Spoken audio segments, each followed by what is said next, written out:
अस्सलाम वालेकुम। गार्डन गैलिया बाय रुमाना में एक बार फिर से आप सबको खुशामदीद।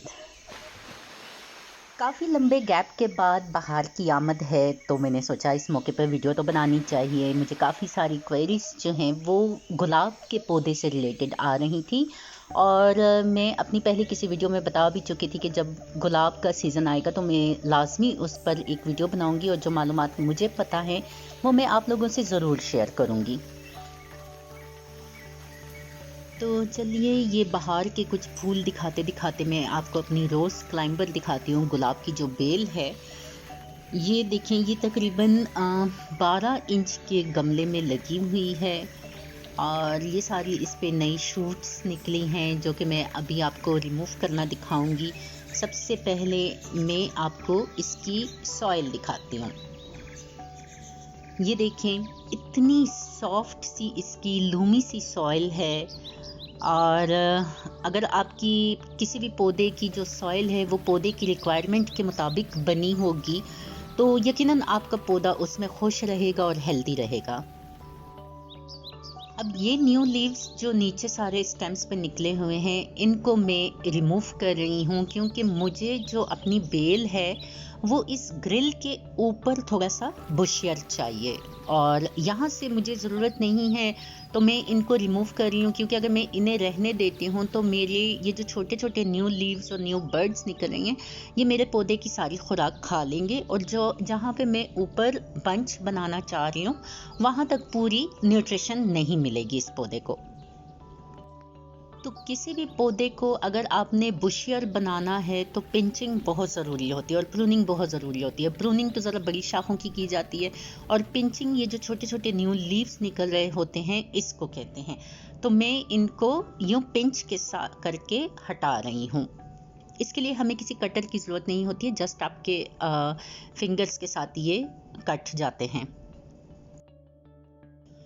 न्यू लीव्स के हटाने के बाद आप अपनी सॉइल को चेक करें, अगर इसमें वीड्स वगैरह निकली हुई हैं या ब्राउन पत्ते पड़े हुए हैं तो उनको हटा दीजिए, वीड्स को हटा दीजिए। और फिर इसके बाद मैं आपको इसकी गोडी भी करना सिखाऊंगी, लेकिन उससे पहले मैं अब आपको अपना गुलाब का पौधा दिखा रही हूँ।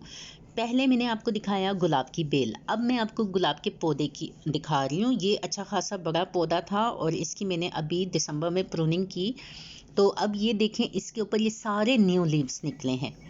तो जो ब्राउन स्टेम हैं उनको मैं रहने दूंगी, और जो ग्रीन न्यू स्टेम्स निकल रही हैं इनको भी मैं पिंच करके निकाल दूंगी, ताकि मेरे पौधे को जो मेन जो पौधा है उसको अच्छे तरीके से खुराक मिले, अच्छी तरीके से उसको न्यूट्रिशन मिले। प्लांट में से सारी वीड्स मैंने हाथ से निकाल दी। अगर मैं हाथ से ना भी निकालती तो इस गोडी के दौरान भी वो निकल सकती थी। तो अच्छे तरीके से आप अपने प्लांट की गोडी कीजिए, तकरीबन 1 इंच गहराई तक इस खुरपी की मदद से सॉइल को उलट पुलट कीजिए। और जब इसको खाद देनी होगी तो हम इस मिट्टी को सारा साइडों से हटा के दरमियान में इकट्ठा कर देंगे। इस तरह पहाड़ सा सेंटर में बना दीजिए।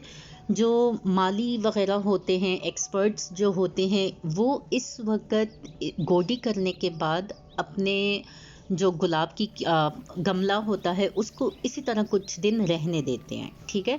लेकिन चूंकि हमारे पास इतने ज़्यादा पौधे नहीं हैं, 1-2 गमले ही हैं, तो मैं अभी आपको करके दिखा देती हूँ कि मैंने साइडों से इस मिट्टी को हटाया और दरमियान में जमा कर दिया। उसके बाद मैं इसको, ये मेरी होममेड कंपोस्ट है, ऑर्गेनिक कंपोस्ट है, मैं इस तरीके से इस गमले के हर तरफ इसको बिछा दूंगी। सेंटर में इसलिए नहीं बिछा रही ताकि मेरे प्लांट की जो मेन रूट है वो डैमेज ना हो, और इसीलिए मैंने इसको साइडों से ज़रा सा 2 इंच गहरा खोद के उसमें ये कंपोस्ट भर दी। गुलाब की फर्टिलाइज़र की बात करें तो गुलाब को नाइट्रोजन बेस ज़्यादा फर्टिलाइज़र नहीं चाहिए होती। जो बेस्ट फर्टिलाइज़र समझी जाती हैं फास्फोरस बेस होनी चाहिए, मैग्नीशियम उनमें ज़्यादा होना चाहिए, आप एप्सम सॉल्ट यूज़ कर सकते हैं, उसमें भी मैग्नीशियम और फास्फोरस की अच्छी मिकदार होती है। बस अवॉइड कीजिएगा कि आपने नाइट्रोजन बेस जो भी फर्टिलाइज़र हो वो बहुत कम देनी है। कंपोस्ट डालने के बाद आप इसकी मिट्टी बराबर कर लीजिए और सुबह के वक्त इसको पानी दे दीजिए। अब यहाँ पे मैं आपको दिखाती हूँ कि जो मैंने कटिंग्स की थी, प्रूनिंग की थी, वो कल में कैसे लगाई जाएं।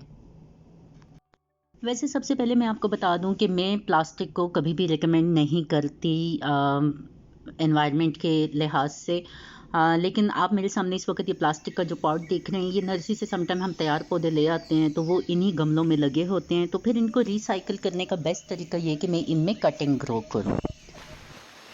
इसमें प्लास्टिक के पॉट में ये एक बस इतना फ़ायदा है कटिंग के लिए कि इसमें मॉइस्चर लेवल जो है वो देर तक रहता है और कटिंग को कभी भी जो ड्राई सॉइल है वो नहीं पसंद होती और कटिंग हमेशा उस खुश रहती है ऐसी मिट्टी में जो ज़्यादा देर तक मॉइस्ट रहे। इसके बाद ये मेरे हाथ में गुलाब की कलम है। ये तकरीबन एक पेंसिल साइज़ आप इसको कह सकते हैं, पेंसिल जितनी ही मोटी है और इसकी लंबाई भी तकरीबन पेंसिल जितनी ही होनी चाहिए। इसकी कटिंग की अब आप ये देखें कि आपको इसके ऊपर ये बर्ड्स नज़र आ रही हैं। मैं पहले ये रिमूव कर दूँ लीव्स जो हैं, फिर मैं आपको दिखाती हूँ। ये जितने भी पत्ते हों, टहनियाँ हों, उनको हटा दीजिए। जो टॉप की है उसको भी हटा दीजिए ताकि आपकी कलम की जो न्यूट्रिशन है वो ज़ाया ना हो। और अब ये देखें आप, कलम की तकरीबन 2 नॉड्स जो हैं वो मिट्टी के अंदर होनी चाहिए। अगर आपकी कलम का साइज़ इतना है कि उसमें 2 नॉड्स नहीं आती तो फिर एक नॉड मस्ट बेसिस पे मिट्टी के अंदर दबनी चाहिए।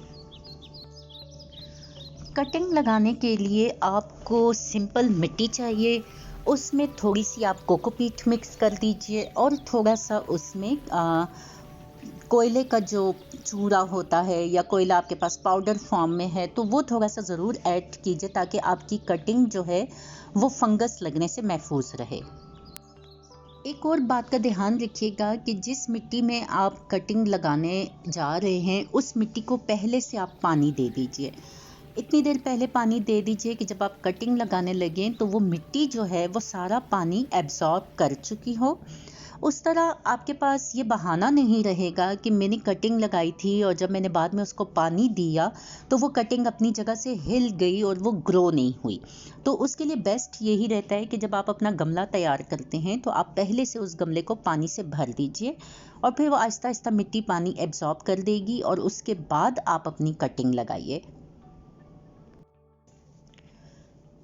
ये देखें, आपने देखा इसी तरह इस दूसरी कलम को भी मैं ऐसे लगाऊंगी कि इसकी कम से कम 2 नॉड्स जो हैं वो मिट्टी के अंदर अच्छे तरीके से दब जाएं।